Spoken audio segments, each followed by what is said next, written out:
अस्सलाम वालेकुम नाज़रीन। 2022 में इंग्लैंड ने वर्क परमिट के हवाले से अब प्रोसीजर को काफ़ी आसान कर दिया है और इसी तरह वर्क परमिट बड़ी आसानी से दिए जा रहे हैं, जिसकी वजह इंग्लैंड में वर्क फोर्स बहुत ही कम है और मज़ीद ब्रेग्ज़िट के बाद एम्प्लॉयर्स के पास भी बहुत ज़्यादा लेबर्स की शार्टेज भी है।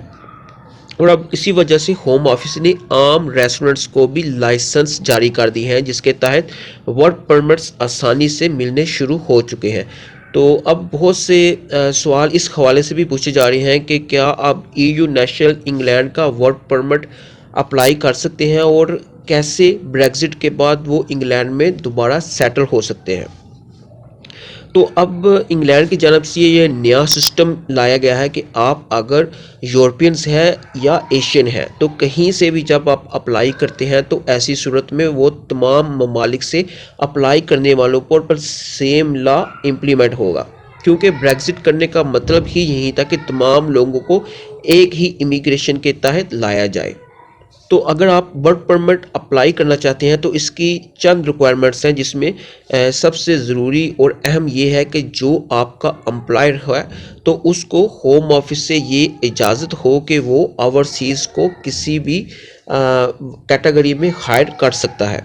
तो इस हवाले से होम ऑफिस की एक वेबसाइट है जिस पर रजिस्टर स्पॉन्सर लाइसेंस की डिटेल्स है। इस वेबसाइट पर आप तमाम एम्प्लॉयर्स की लिस्ट मौजूद है जो कि इस हवाले से एलिजिबल हैं कि वो किसी भी ओवरसीज़ को हायर कर सकते हैं। तो अगर आप कोई भी आपको वर्क परमिट किसी की ऑफ़र कर रहा है तो सबसे पहले आप इस वेबसाइट से कंफर्म कर लें कि वो क्या एलिजिबल है और फिर आप अप्लाई करें। तो आप ये सिस्टम पॉइंट बेस पर है, इसमें आपको 70 पॉइंट्स अचीव करने होते हैं तो फिर आप वर्क परमिट हासिल करने में एलिजिबल हो जाते हैं।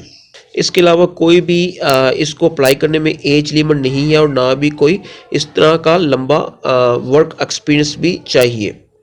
और मज़ीद इसमें जो सबसे अच्छी बात यह है कि वर्कर्स अपने डिपेंडेंट्स को भी बुला सकते हैं, यानी अगर आपको वर्क परमिट इशू हो जाता है और आप इंग्लैंड मूव कर जाते हैं तो आप अपने बीवी बच्चों को भी बड़ी आसानी से वहाँ पे शिफ्ट कर सकते हैं। और अगर आप इंग्लैंड में आ जाते हैं तो फिर आप किसी भी दूसरी कैटेगरी में भी स्विच कर सकते हैं। तो इस सिस्टम के तहत ईयू नेशनल और दूसरे ममालिक को भी अब ये सहूलत दी जा रही है कि जिसका भरपूर फ़ायदा उठाया जा सकता है।